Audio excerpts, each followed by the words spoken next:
Você vai ouvir agora uma série de estudos proféticos que irão edificar profundamente a sua vida. Encontro com a Bíblia. Série de estudos proféticos. Pastor Abraão de Almeida, um dos maiores especialistas em profecia bíblica, mostra de forma clara e precisa todo o programa de Deus concernente aos últimos dias. O que é o arrebatamento da igreja? O que é a grande tribulação? O que é o milênio?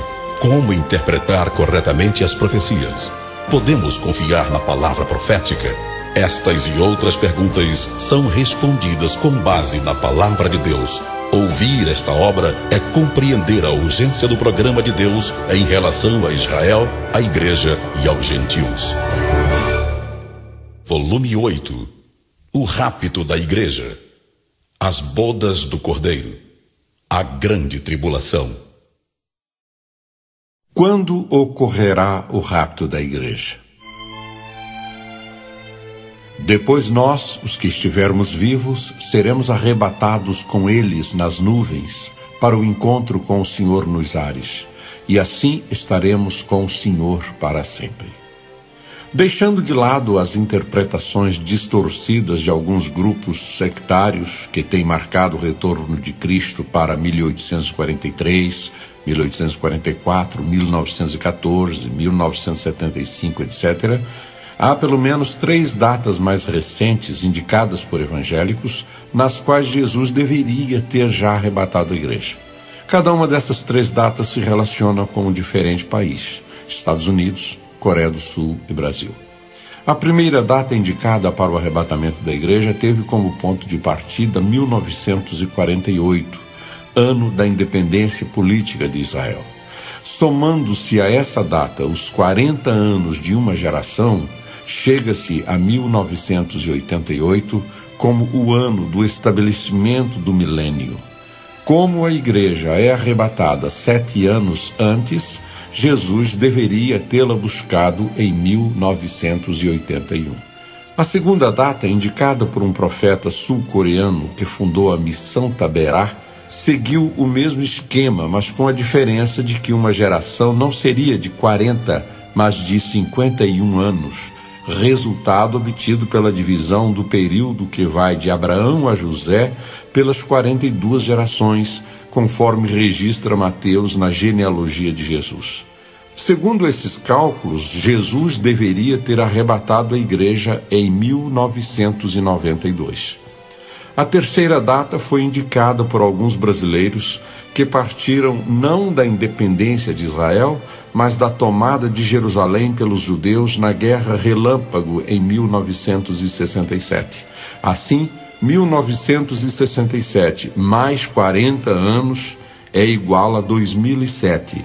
Menos 7 anos, Jesus deveria ter levado a igreja no ano 2000.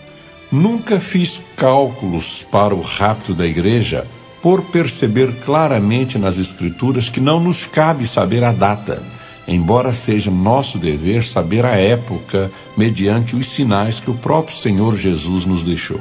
Sem indicar data, a Bíblia, entretanto, dá algumas diretrizes acerca da época em que ocorrerá o arrebatamento. Em primeiro lugar, o rapto acontecerá quando for meia-noite. Não podemos saber o dia e a hora em que ocorrerá o arrebatamento da igreja, mas podemos conhecer a sua época. Quando Jesus disse, mas à meia-noite ouviu-se um grito, aí vem o noivo, saí ao seu encontro, Mateus 25:6, ele estava se referindo ao final do dia da graça, que ocorre à meia-noite. Essa meia-noite pode significar também a noite do materialismo, do terrorismo, da apostasia e da era nuclear.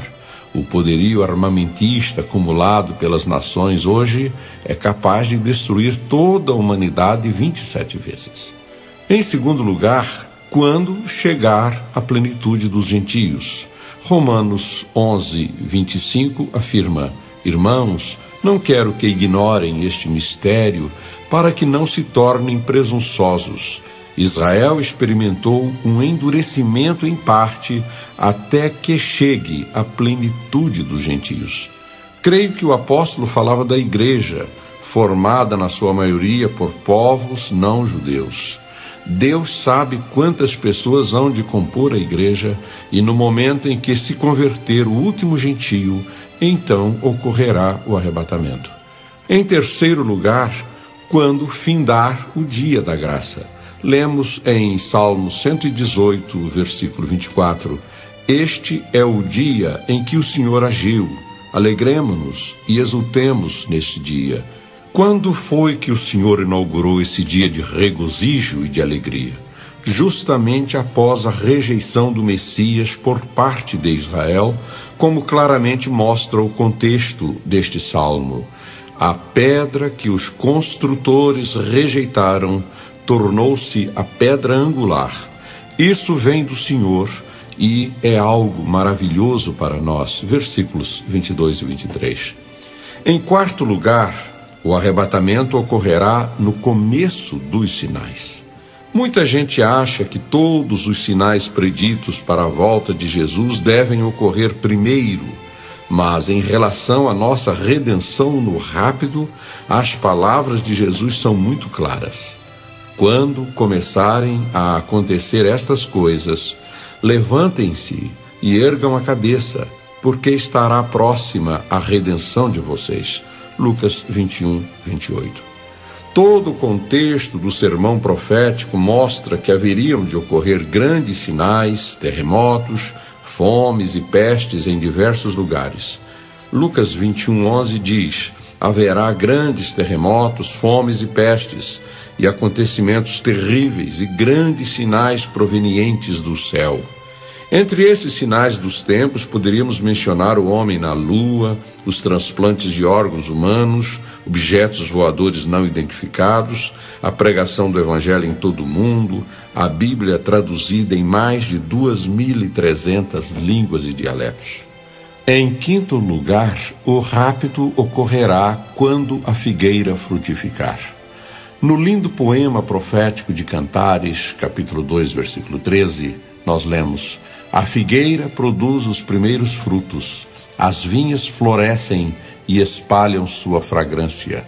Levante-se, venha, minha querida, minha bela, venha comigo. Em Lucas 21, 29 e 30, Jesus nos diz: observem a figueira e todas as árvores. Quando elas brotam, vocês mesmos percebem e sabem que o verão está próximo. A figueira é tipo de Israel, que já tem dado os seus frutos como nação. O que mais impressiona o turista que visita Israel é ver a febre de trabalho por todo o país, construindo rodovias e cidades e cultivando o deserto. Literalmente, a profecia de que o deserto haveria de florescer está plenamente cumprida. As vinhas em flor podem indicar a igreja evangélica na sua multiplicidade, testificando de Jesus em todas as partes do mundo e exalando o seu aroma, o bom cheiro de Cristo. Em sexto e último lugar, o rapto poderá ocorrer a qualquer momento. Marcos 13, 35 a 37, diz: portanto, vigiem, porque vocês não sabem quando o dono da casa voltará, se à tarde, à meia-noite, ao cantar do galo ou ao amanhecer. Se ele vier de repente, que não os encontre dormindo. O que lhes digo, digo a todos: vigiem. Lemos também em Apocalipse 22:12: eis que venho em breve, a minha recompensa está comigo, e eu retribuirei a cada um de acordo com o que fez.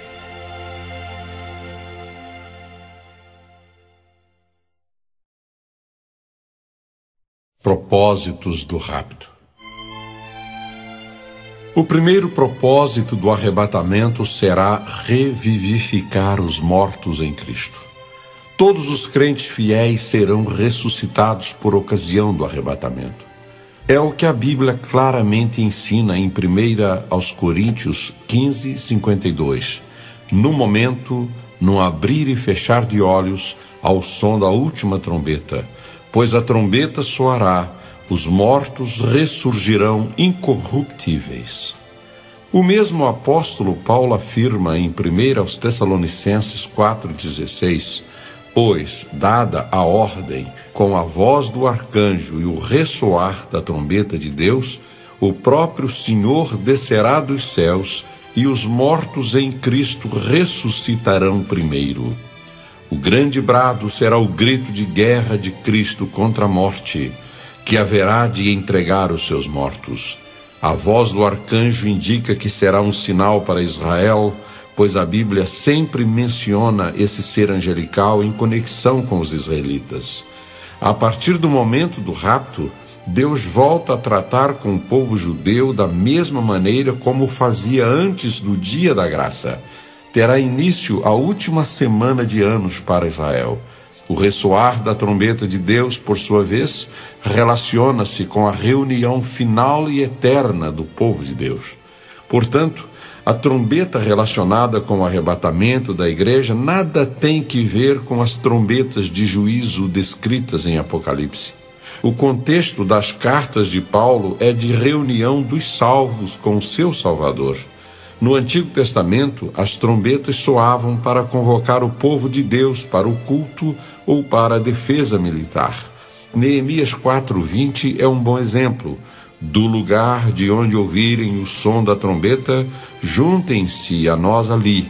Nosso Deus lutará por nós. A última trombeta significa, assim, a nossa eterna reunião com Cristo. O segundo propósito do arrebatamento será transformar os nossos corpos. Imediatamente após a ressurreição dos que dormiram em Cristo, os cristãos que estiverem vivos não provarão a morte, mas serão transformados e transladados juntamente com os que tiverem sido ressuscitados. A Bíblia ensina isso com clareza em 1 Coríntios 15:52 e 2 Tessalonicenses 4:17. Esta última passagem afirma: depois nós, os que estivermos vivos, seremos arrebatados com eles nas nuvens, e assim estaremos com o Senhor para sempre. Deixemos que a Bíblia fale por si mesma a esse respeito. Pois em parte conhecemos e em parte profetizamos. Quando, porém, vier o que é perfeito, o que é imperfeito desaparecerá. Quando eu era menino, falava como menino, pensava como menino e raciocinava como menino. Quando me tornei homem, deixei para trás as coisas de menino. Agora, pois, vemos apenas um reflexo obscuro, como em espelho, mas então veremos face a face. Agora conheço em parte, então conhecerei plenamente, da mesma forma como sou plenamente conhecido. 1 Coríntios 13, 9-12. Assim como tivemos a imagem do homem terreno, teremos também a imagem do homem celestial. Pois é necessário que aquilo que é corruptível se revista de incorruptibilidade, e aquilo que é mortal se revista de imortalidade. Quando, porém, o que é corruptível se revestir de incorruptibilidade, e o que é mortal de imortalidade, então se cumprirá a palavra que está escrita: a morte foi destruída pela vitória. 1 Coríntios 15, 49, 53 e 54. Amados, agora somos filhos de Deus, e ainda não se manifestou o que havemos de ser, mas sabemos que, quando Ele se manifestar, seremos semelhantes a Ele, pois o veremos como Ele é. 1 João 3:2. A ciência afirma que a nossa vitalidade culmina aos 16 anos.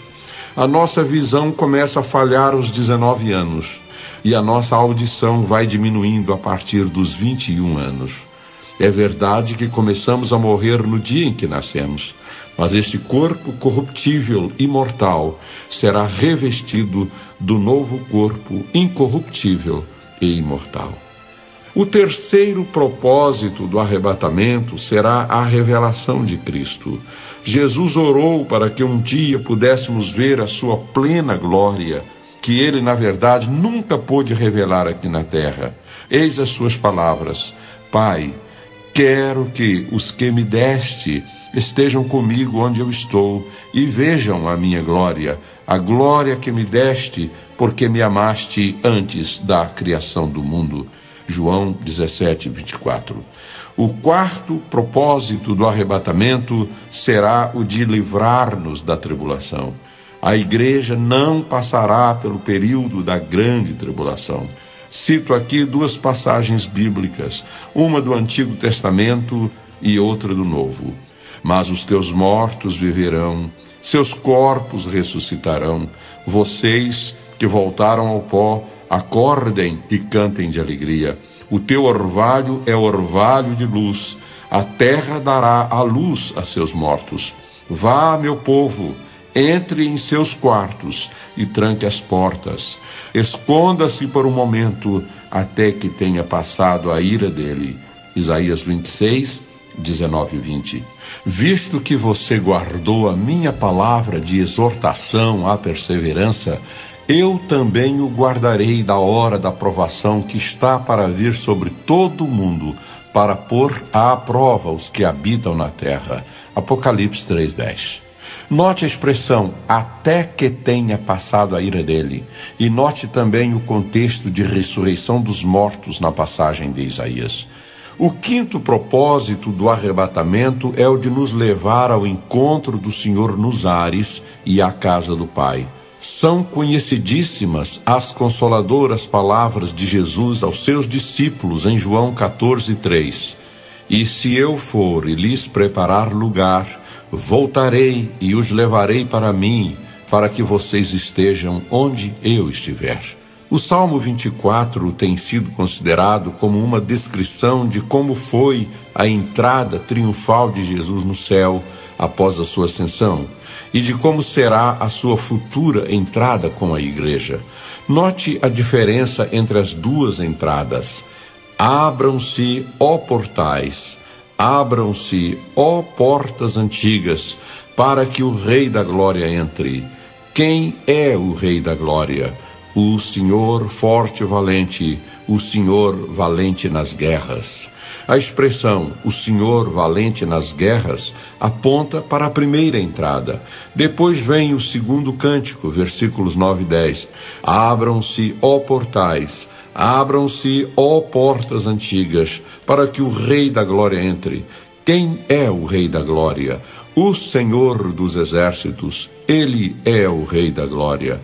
Como o Senhor dos Exércitos, Jesus não entra só, mas acompanhado dos milhões que ele comprou com o seu sangue precioso. O sexto propósito do arrebatamento será a revelação da face de Deus. Ver a face de Deus será o mais elevado de todos os privilégios. Jesus disse que são bem-aventurados os puros de coração, pois verão a Deus. Mateus 5:8. O apóstolo Paulo, ao tratar das nossas presentes limitações, fala do novo corpo que cada cristão receberá por ocasião da ressurreição ou do arrebatamento e afirma, então conhecerei plenamente. 1 Coríntios 13:12. E finalmente, em Apocalipse 22, 3 e 4, lemos que ali no céu já não haverá maldição nenhuma. O trono de Deus e do Cordeiro estará na cidade, e os seus servos o servirão. Eles verão a sua face, e o seu nome estará em suas testas.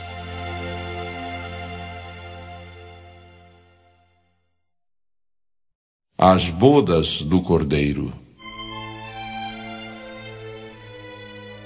Felizes os convidados para o banquete do casamento do Cordeiro. Quando Jesus, ao instituir o memorial da ceia, disse que daquela hora em diante ele não beberia do fruto da videira até ao dia em que eu beberia com os discípulos na casa do Pai, Mateus 26, 29, ele estava se referindo ao mesmo evento futuro descrito por João como o casamento do Cordeiro. Regozijemo-nos, vamos alegrar-nos e dar-lhe glória, pois chegou a hora do casamento do Cordeiro e a sua noiva já se aprontou.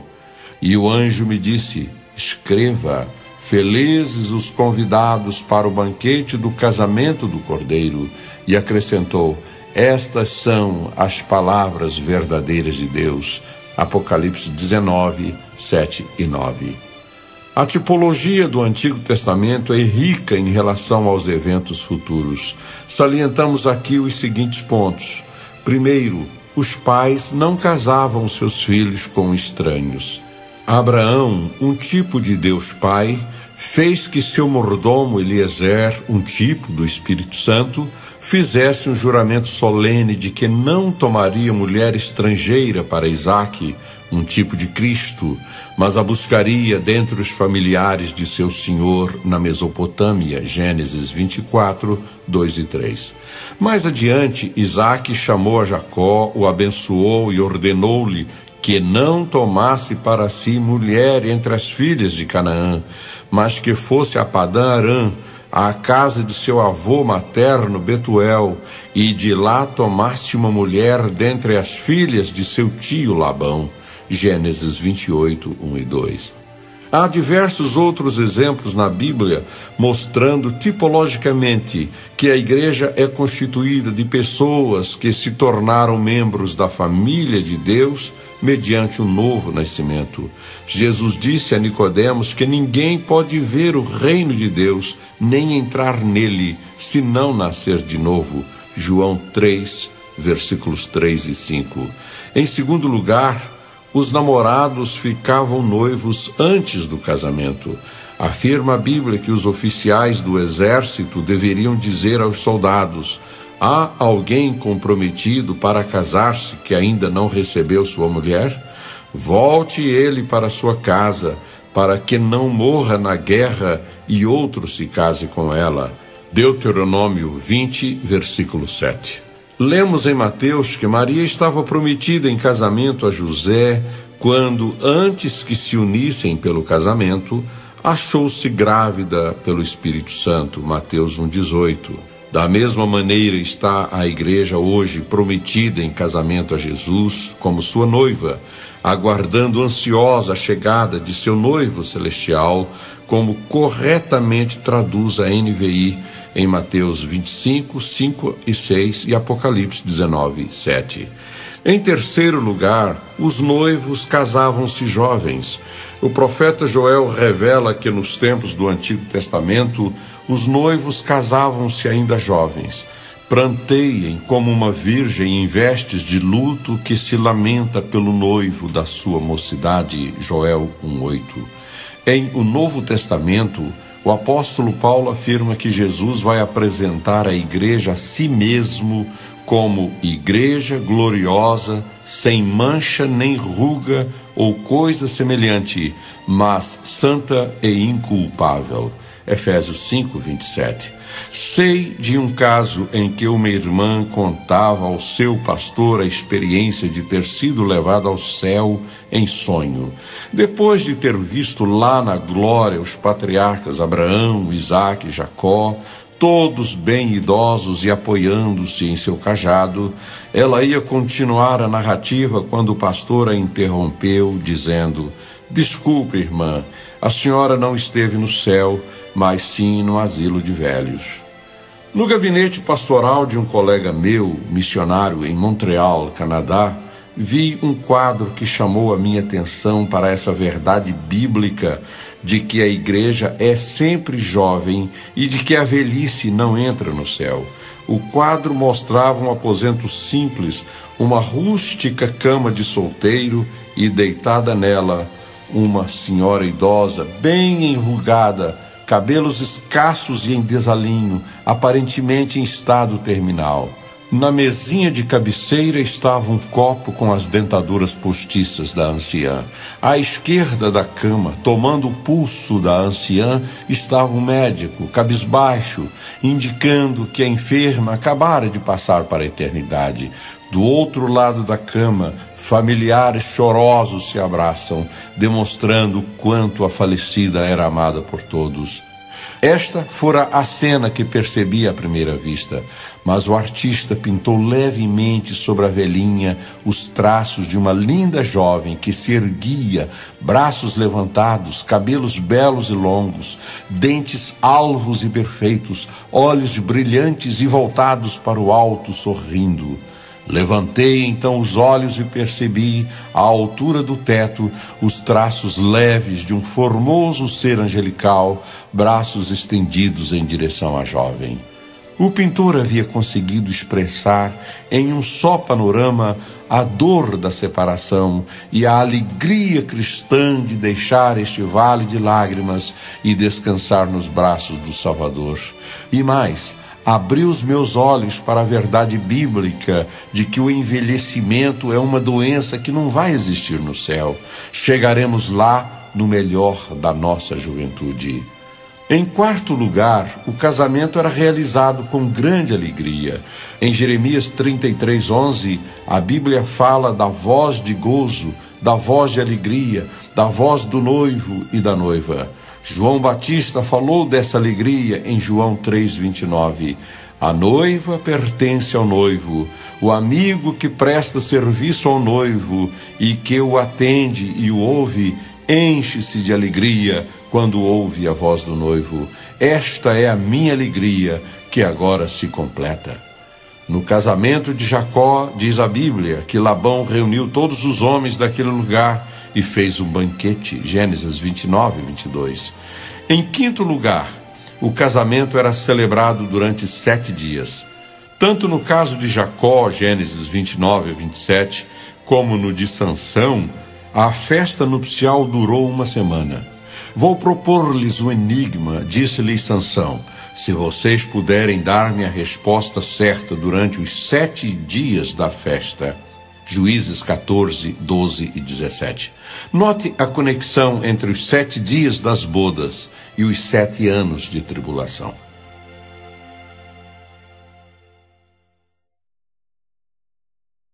Características da noiva de Cristo. A igreja é virgem. No Antigo Testamento, a virgindade em sentido figurado indicava a fidelidade de Israel ao seu marido, Deus. A adoração de qualquer outro Deus significava adultério espiritual. Em o Novo Testamento permanece o mesmo sentido. O zelo que tenho por vocês é um zelo que vem de Deus. Eu os prometi ao único marido, Cristo, querendo apresentá-los a ele como uma virgem pura, segundo aos Coríntios 11, 2. A igreja é gloriosa. Na carta aos Efésios 5:27, o apóstolo Paulo nos dá alguns traços da noiva que Jesus apresentará a si mesmo, como igreja gloriosa, sem mancha nem ruga ou coisa semelhante, mas santa e inculpável. A glória da igreja está em ser ela hoje o templo do Espírito Santo na terra e também em seus privilégios futuros. Como corpo de Cristo, Efésios 1:23, a igreja experimenta a plenitude daquele que enche todas as coisas em toda e qualquer circunstância. Partilhará da glorificação de Cristo, Romanos 8:30, e aos que predestinou, também chamou. Aos que chamou, também justificou. Aos que justificou, também glorificou. Segundo Efésios 5:27, a igreja não tem mancha, isto é, contaminação, nem ruga. Ela está sempre renovada, é sempre jovem, é santa, separada do mundo, habitação do Espírito Santo, é inculpável com ausência de defeitos morais. A igreja recebe presentes antes das bodas. Abraão, Isaque, Eliezer e Rebeca, como tipos respectivos de Deus Pai, Deus Filho, Deus Espírito Santo e a Igreja, constituem lições preciosas para nós hoje, como povo de Deus. O Pai envia o Espírito Santo ao mundo a fim de preparar e levar uma noiva para seu Filho Jesus. O Espírito Santo, vindo a este mundo com tal finalidade, dá à noiva joias de ouro e de prata e vestidos. Gênesis 24:53. O ouro fala de glória e realeza, pois a igreja reinará com Cristo em glória. A prata significa resgate, por isso o ciclo do santuário, destinado ao resgate dos alistados, era de prata. Os vestidos indicam sempre a justiça divina com a qual somos justificados diante dele e podem indicar as vestes de salvação e de louvor de que fala o capítulo 61 de Isaías. Em o Novo Testamento, diz a Bíblia que é o Espírito Santo quem dá dons à igreja. 1 Coríntios 12, 4.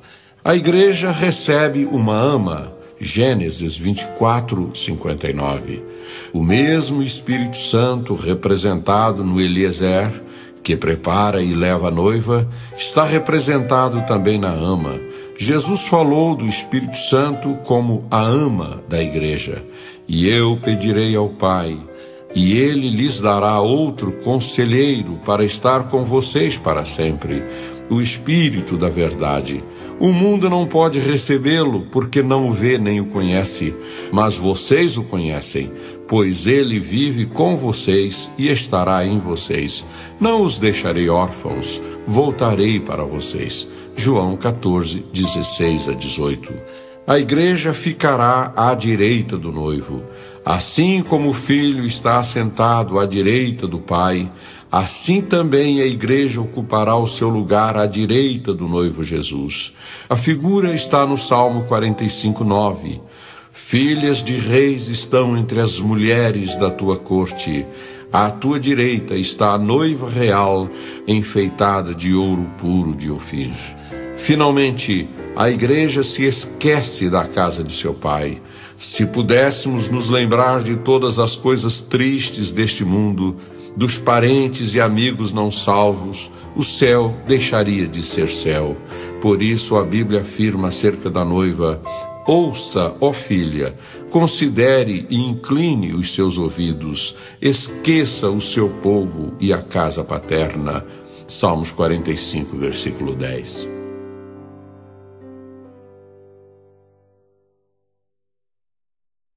A grande tribulação. O grande dia do Senhor está próximo e logo vem. Aquele dia será um dia de ira, dia de aflição e angústia, dia de sofrimento e ruína, dia de trevas e escuridão, dia de nuvens e negridão.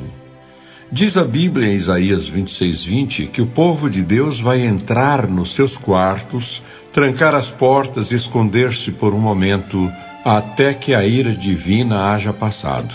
João 3,36 afirma que todo aquele que crê no Filho tem a vida eterna, mas todo aquele que rejeita o Filho não verá a vida, pois sobre ele permanece a ira de Deus. Na carta aos Efésios, o apóstolo Paulo afirma que o homem no seu estado de pecado, que anda nos desejos da carne, fazendo a vontade desta e de seus pensamentos, é merecedor da ira divina, capítulo 2, versículo 3. E mais adiante adverte que a ira de Deus virá sobre os que vivem na prática do pecado, capítulo 5, versículo 6. Na sua primeira carta aos Tessalonicenses, capítulo 1, versículo 10, o mesmo apóstolo aos gentios nos exorta a aguardarmos dos céus a Jesus Cristo, que nos livra da ira vindoura.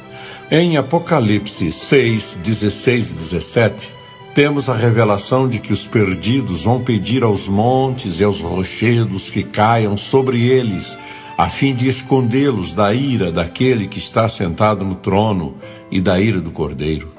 Pois é vindo o grande dia da ira deles, e quem poderá subsistir?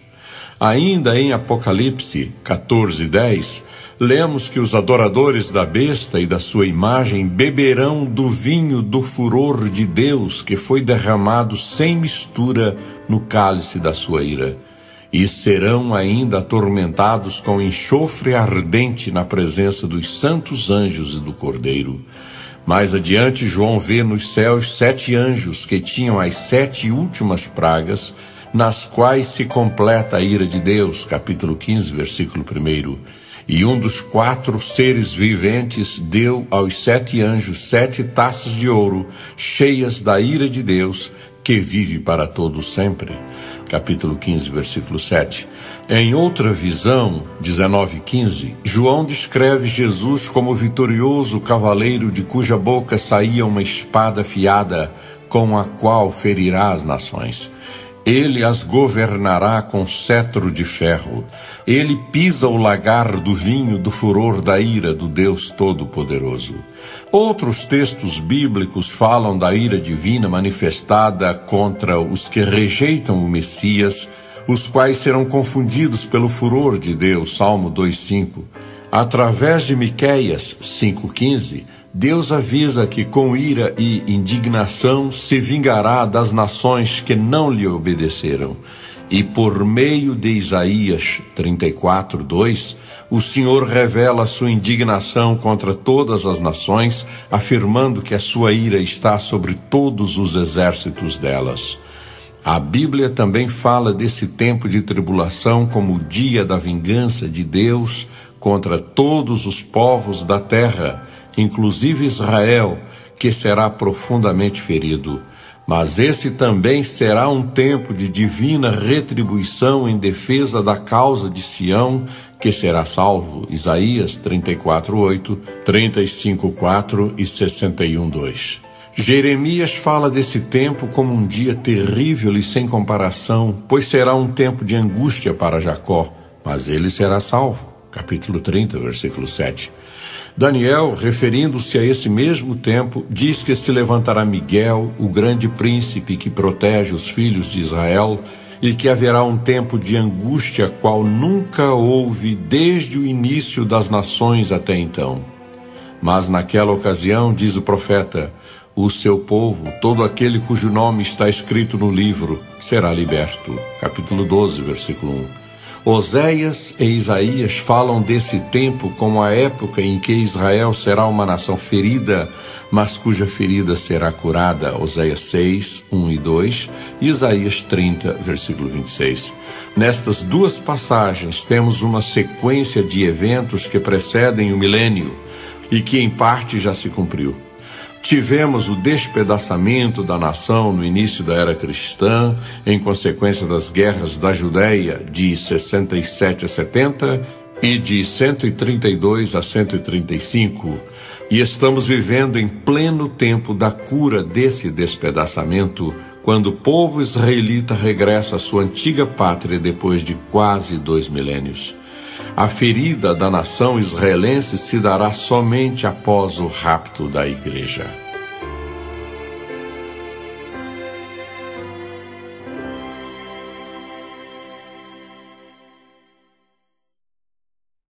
Será um tempo de trevas e tristeza.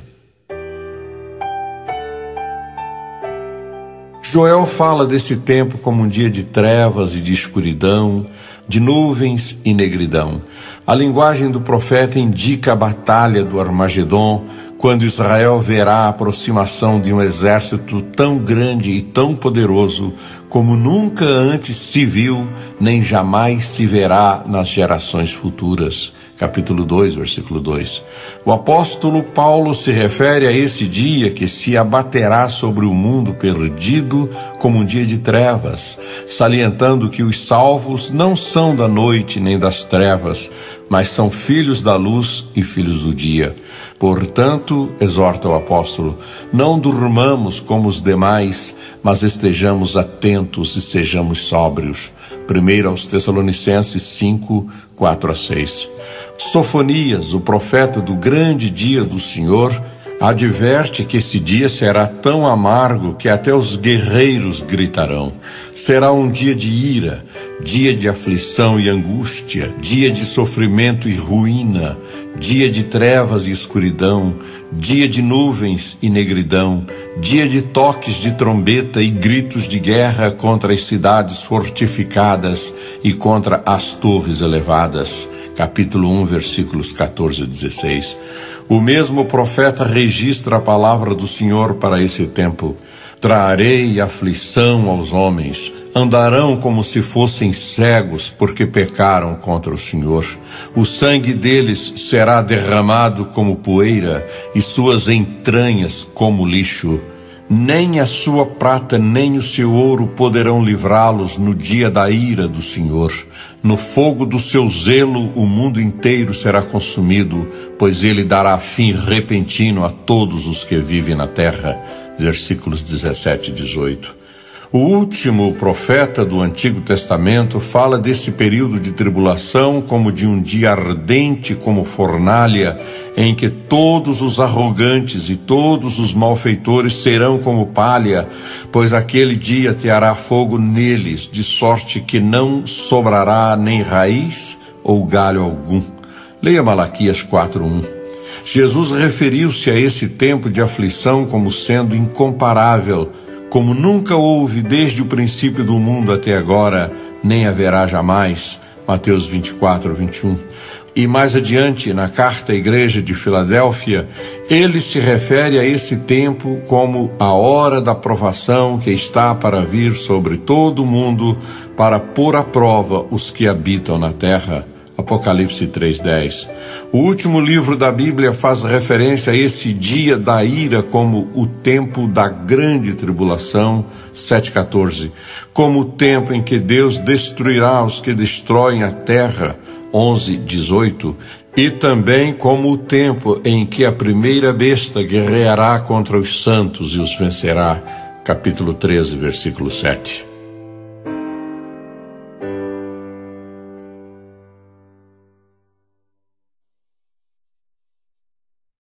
A igreja e a tribulação. Deus purifica os crentes não através do fogo da sua ira, mas através do sangue de Jesus. O argumento do arrebatamento parcial afirma: como parte da igreja não está preparada para o arrebatamento, subirão com Cristo apenas os crentes ressuscitados e os que estiverem realmente prontos. Os outros terão de passar pela tribulação a fim de serem provados e purificados mediante grandes sofrimentos. Esse ensino parece ter sido influenciado pela doutrina católica do purgatório, segundo a qual o sofrimento pode purgar pecados. A Bíblia, porém, afirma que só Cristo remove os pecados. No dia seguinte, João viu a Jesus que vinha para ele e disse: Eis o Cordeiro de Deus que tira o pecado do mundo. João 1:29. E jamais me lembrarei dos seus pecados e das suas iniquidades. Hebreus 10:17. O argumento do arrebatamento parcial perde a sua força também quando consideramos a igreja como corpo de Cristo. A Bíblia afirma em 1 Coríntios 12, 13 e 20 que todos nós fomos batizados em um único Espírito, quer judeus, quer gregos, quer escravos, quer livres, pois há muitos membros, mas um só corpo, e a todos nós foi dado beber de um único Espírito. O mesmo apóstolo Paulo afirma em Efésios 5:27 que Jesus vai apresentar a igreja a si mesmo como uma noiva gloriosa, sem mancha nem ruga ou coisa semelhante, mas santa e inculpável. A figura de uma noiva perfeita rejeita a hipótese de um rapto parcial. Que noivo gostaria de receber uma noiva incompleta?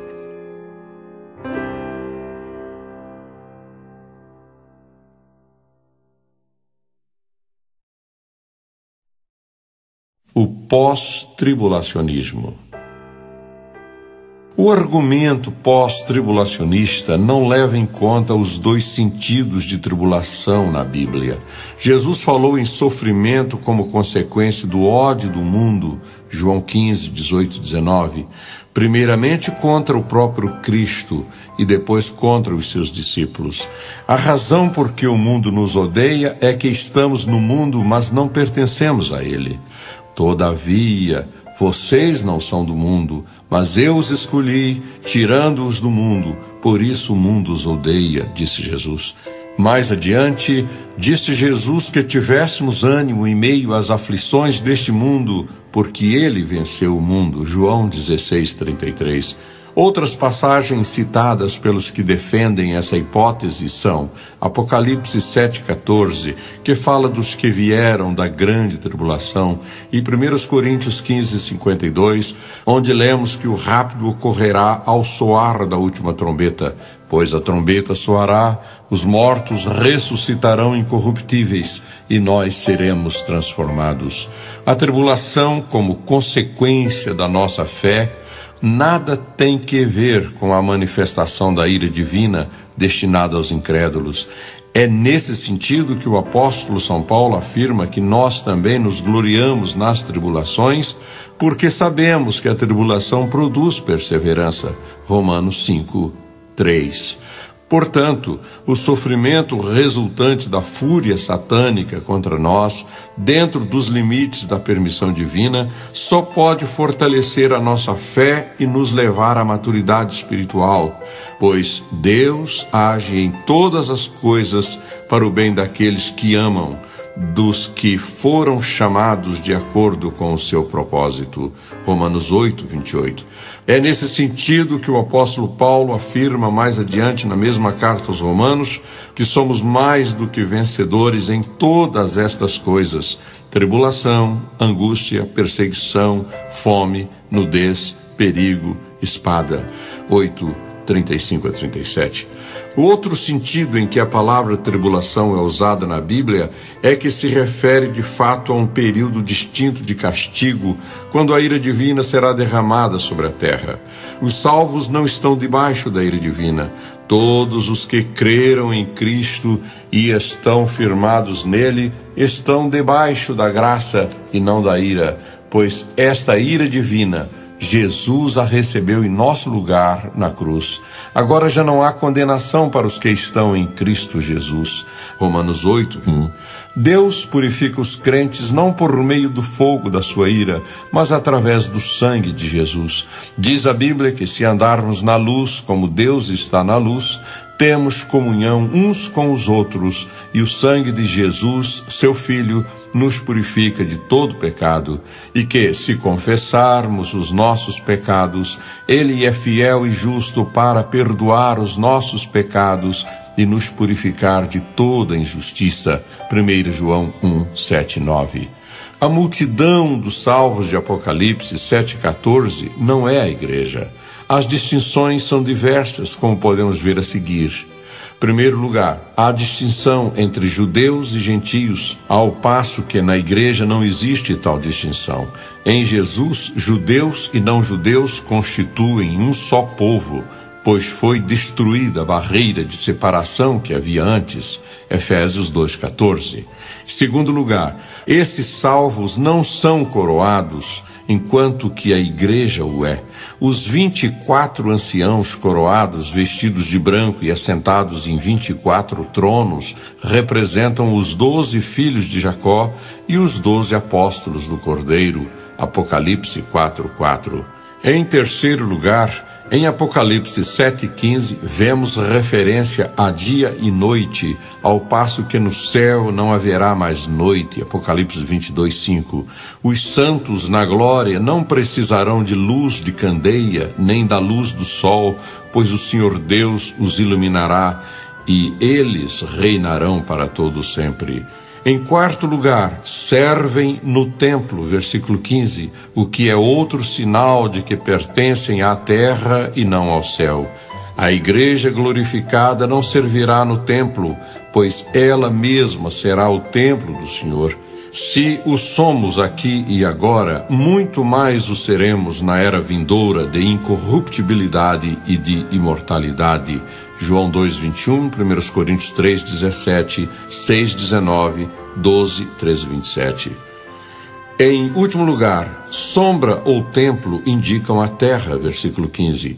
Os anciãos e as criaturas viventes do capítulo 5 não tomam parte no louvor. Fome, sede, sol falam de condições terrenas. Há que considerar ainda a presença do número 4, que é favorito nesse capítulo. Menciona-se 4 anjos, 4 ângulos, 4 ventos.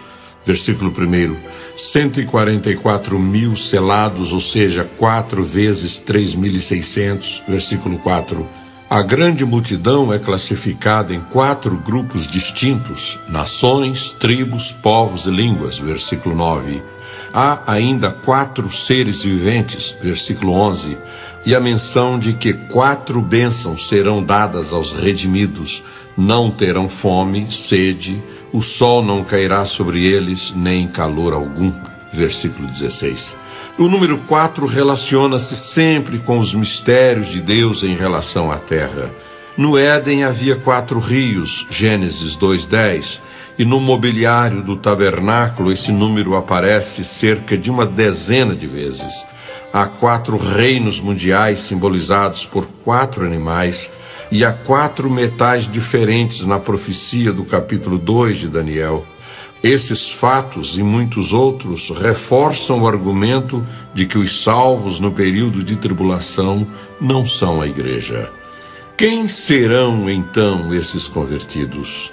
Serão aqueles que acolherem o testemunho dos missionários israelitas e se converterem. Serão chamados de ovelhas em contraste com os bodes, conforme Mateus 25:33, onde lemos que o Senhor Jesus colocará as ovelhas à sua direita e os bodes à sua esquerda. Em nenhum lugar da Bíblia é dito que eles entrarão no céu. Esses convertidos serão no milênio como os levitas do Antigo Testamento, que haviam servido ao sacerdócio. O apóstolo Pedro se dirige a todos os crentes, chamando-os de geração eleita, sacerdócio real, nação santa, povo exclusivo de Deus, para anunciar as grandezas daquele que os chamou das trevas para a sua maravilhosa luz. 1 Pedro 2:9. Scofield é da mesma opinião. Estes não pertencem ao sacerdócio, à igreja, com o qual parecem ter uma relação semelhante à dos levitas com os sacerdotes debaixo do pacto mosaico. Assim como no tempo da vigência da lei mosaica havia 4 grupos distintos de povos, assim também ocorrerá no milênio. Os sacerdotes tipificam a igreja, os levitas tipificam os convertidos no período de tribulação e os santos do Antigo Testamento. O restante da nação de Israel tipificava todo Israel que se converterá por ocasião do retorno de Cristo, e os gentios em geral tipificavam as nações que participarão do reino milenial. O duplo significado das trombetas. Os que argumentam que a igreja passará por todo o período de tribulação se servem da expressão última trombeta de 1 Coríntios 15:52, alegando que essa trombeta anuncia o fim da tribulação e o início do reinado de Cristo no milênio, conforme Apocalipse 11:15. Mas as profecias também soavam em Israel com finalidade totalmente oposta, que era a de reunir o povo de Deus para o culto ou para a defesa militar. Nesse sentido, o soar da trombeta para a igreja significa que estaremos reunidos para sempre com o Senhor, conforme 1 Tessalonicenses 4:17. Há ainda o argumento da meia tribulação, que é bem parecido com o anterior, que diz respeito à necessidade de se preparar para o arrebatamento sob o governo do ditador mundial e do anticristo. Os que defendem essa hipótese afirmam que a tribulação propriamente dita tem a duração de apenas 3 anos e meio.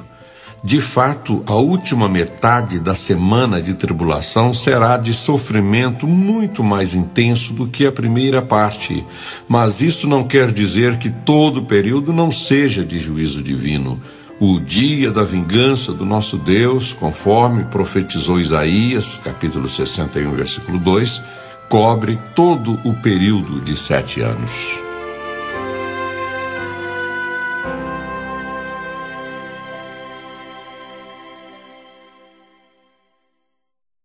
O pré-tribulacionismo. A igreja será tirada antes. Essa interpretação é hoje a mais aceita e é a que está mais bem fundamentada no contexto profético da Bíblia, que afirma com clareza que os homens piedosos são tirados para serem poupados do mal. Isaías 57:1. Embora muitos não ponderem isso em seu coração.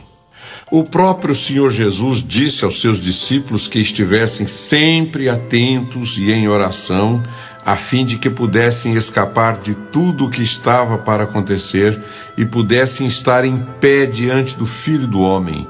Lucas 21:36. Ele falava da manifestação da ira divina. O modo de Deus agir no passado mostra a maneira como ele agirá no futuro. No caso de Coré e seus seguidores, Números 16 a 35, Moisés e Arão perguntaram ao Senhor se ele ficaria indignado contra todo o povo quando um só homem havia pecado. E o Senhor ordenou então que o povo se afastasse de perto da tenda de Corá, Datã e Abirão. Então Moisés, acompanhado das autoridades de Israel, foi para onde estavam Datã e Abirão e advertiu a comunidade para que se afastasse daqueles homens ímpios, não tocassem nada do que pertencia a eles, a fim de não perecer por causa dos pecados deles. O povo obedeceu a Moisés, deixando a sós Corá, Datã e Abirão. Então o chão debaixo deles fendeu-se e a terra os engoliu vivos, juntamente com suas famílias, seus seguidores e tudo o que possuíam, e em seguida fechou-se. Depois veio fogo da parte do Senhor e consumiu os 250 homens que ofereciam incenso. A Escritura Sagrada ensina que o dilúvio veio sobre a terra somente depois de Noé e sua família se encontrarem abrigados dentro da arca, cuja porta foi logo fechada pelo próprio Deus. Gênesis 7, 1 a 16. O castigo sobre Sodoma e Gomorra só veio depois de Ló e seus familiares terem abandonado essas cidades. Gênesis 19, 15 e 22. Assim, de modo semelhante, os terríveis juízos divinos só virão sobre este mundo depois da transladação de todos os crentes. Em se tratando da manifestação da ira divina, esta não poderá atingir a igreja, que foi redimida pelo precioso sangue de Cristo. Para os crentes cessou o motivo da ira de Deus, por isso que nenhuma condenação há para os que estão em Cristo Jesus. Romanos 8:1. O missionário Eurico Bergstein, de saudosa memória, escreveu: o que a palavra de Deus diz é que nós seremos salvos da ira futura e que Deus não nos destinou para a ira, mas para a aquisição da salvação. 1 aos Tessalonicenses 1:10 e 5, versículos 9 e 10. A grande tribulação é, na palavra profética, figurada como a noite, 1 aos Tessalonicenses 5, 4 a 6. Mas a mesma passagem diz que os crentes não são da noite, mas filhos do dia, filhos da luz. Nós, portanto, não esperamos o anticristo, mas a Cristo. Nós não esperamos a grande tribulação, a noite, mas a vinda de Jesus, 2 Pedro 1,19 e Apocalipse 22,16. O mesmo Jesus advertiu seus discípulos de que, ao virem acontecer os sinais dos tempos, deveriam eles olhar para cima e levantar a cabeça, por estar próxima à sua redenção. Lucas 21, 28. A fiel igreja de Filadélfia, que guarda a exortação de Jesus à perseverança, o Senhor prometeu: eu também o guardarei da hora da provação que está para vir sobre todo o mundo. Apocalipse 3:10. O modo de Deus agir no passado mostra claramente que a igreja não estará neste mundo durante a grande tribulação, mas será tirada antes, razão porque o retorno de Cristo é para nós uma bendita esperança. Tito 2:13. O pastor de uma comunidade evangélica do Rio de Janeiro contou-me que as senhoras de sua igreja regressaram tristes e deprimidas de um congresso feminino realizado em Brasília, no qual o preletor ensinou que, com toda certeza, a igreja vai sofrer aqui na terra durante todo o período de tribulação.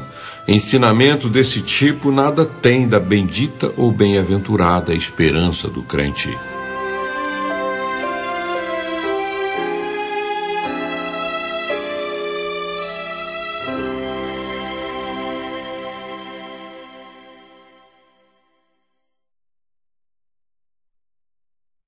O sétimo castigo para Israel. Deus se dirigiu ao povo israelita nos dias de Moisés, advertindo que se continuassem se opondo a ele e recusassem ouvi-lo, ele os castigaria 7 vezes mais, conforme os seus pecados. Mais adiante, o Senhor torna a advertir de que, se apesar disso tudo eles ainda não ouvissem, mas continuassem a opor-se a ele, então com furor ele mesmo os castigaria 7 vezes mais por causa dos pecados deles. Levítico 26, 21 e 18. Por mais que a expressão 7 vezes mais possa parecer apenas uma figura da intensidade do castigo de Deus sobre o povo israelita, a história nos permite interpretá-la literalmente. Ao longo de sua história, Israel, como povo e como nação, correu o risco de ser exterminado pelo menos 6 vezes. A primeira vez foi por ocasião do cativeiro assírio em 721 a.C., quando o reino das 10 tribos desapareceu sob o Império Assírio e Judá, 20 anos mais tarde, esteve ameaçada de desaparecer, não fosse a intervenção divina em resposta à oração do rei Ezequias. A segunda vez foi durante o cativeiro babilônico, em 605 a.C., quando Judá ficou sujeita ao Império de Babilônia. A terceira vez foi durante a opressão de Antíoco Epifânio, de 168 a 165 a.C., quando de novo a pequena nação de Judá foi ameaçada de ser exterminada. A quarta vez foi por ocasião da destruição de Jerusalém e do templo em 70 d.C. Cerca de 2 milhões de judeus pereceram nessa guerra contra os romanos. Somente no cerco de Jerusalém morreram quase 1 milhão. A quinta vez foi na opressão sob Aélio Adriano, a partir de 135 d.C., por ocasião do levante israelense sob o sacerdote Aquiba e o falso Messias Bar-Coba, quando Roma tomou todas as medidas no sentido de fazer que a nação e o povo de Israel desaparecessem. A sexta e última vez foi o recente Holocausto sob o nazismo, de 1939 a 1945, quando mais de 6 milhões de judeus pereceram. A operação, denominada a solução final do problema judeu dos nazistas, visava o extermínio de todos os judeus.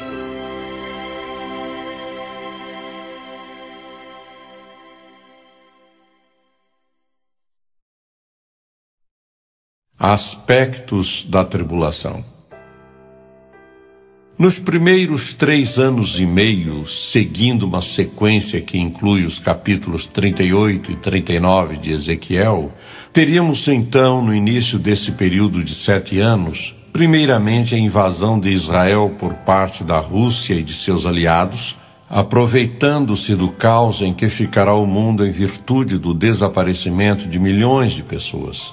Esta invasão de Israel está assim profetizada. Filho do homem, profetize contra Gog e diga: assim diz o soberano, o Senhor, eu estou contra você, ó Gog, príncipe maior de Meseque de Tubal. Farei você girar e o arrastarei. Eu o trarei do extremo norte e o enviarei aos montes de Israel. Ezequiel 39, 1 e 2. Em seguida, deverá haver um rápido conflito nuclear de âmbito mundial em vista destas palavras do Senhor: mandarei fogo sobre Magog e sobre aqueles que vivem em segurança nas regiões costeiras, e eles saberão que eu sou o Senhor. Ezequiel 39, 6. O fogo aqui é figura muito apropriada para as armas nucleares. Magog é o território russo e as regiões costeiras podem ser continentes desconhecidos do profeta. Finalmente, o caos mundial e o gênio da besta. A Bíblia descreve a pessoa do último ditador como sendo um homem muito inteligente. Enquanto eu considerava os chifres, vi outro chifre pequeno que surgiu entre eles, e 3 dos primeiros chifres foram arrancados para dar lugar a ele. Esse chifre possuía olhos como os olhos de um homem e uma boca que falava com arrogância. Daniel 7, versículo 8. Olhos de um homem apontam para a inteligência, e uma boca que falava com arrogância indica um líder com grande capacidade oratória.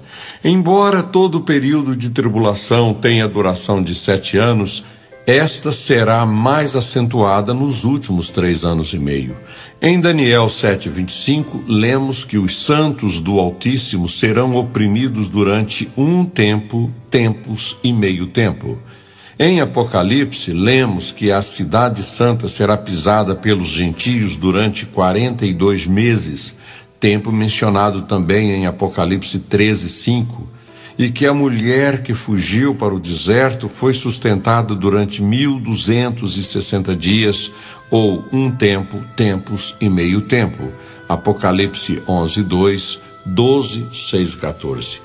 Todos esses períodos correspondem a 3 anos e meio, ou seja, à segunda metade da 70ª semana profética de Daniel 9, pois a primeira besta fará uma aliança com muitos israelitas por uma semana, mas na metade da semana ele dará fim ao sacrifício e à oferta. E numa ala do templo será colocado o sacrilégio terrível, até que chegue sobre ele o fim que lhe está decretado. Daniel 9:27. Esta aliança não será com todos os israelitas, o que indica que muitos destes terão o pressentimento de que terá chegado o tempo de Deus tratar de novo com eles, como fazia durante a vigência da lei. A voz do arcanjo relacionada com o arrebatamento da igreja é um sinal para os israelitas. 1 Tessalonicenses 4:16. Deus nunca ficou sem um remanescente fiel a ele aqui na terra. Elias, um profeta extremamente zeloso, lamentou que os israelitas houvessem abandonado a aliança com Deus, derrubado os seus altares e matado à espada os seus profetas, e que só ele havia sobrado. Mas Deus lhe disse que havia em Israel 7.000 fiéis que não se haviam inclinado diante de Baal nem o beijado. 1 Reis 19, 14 e 18.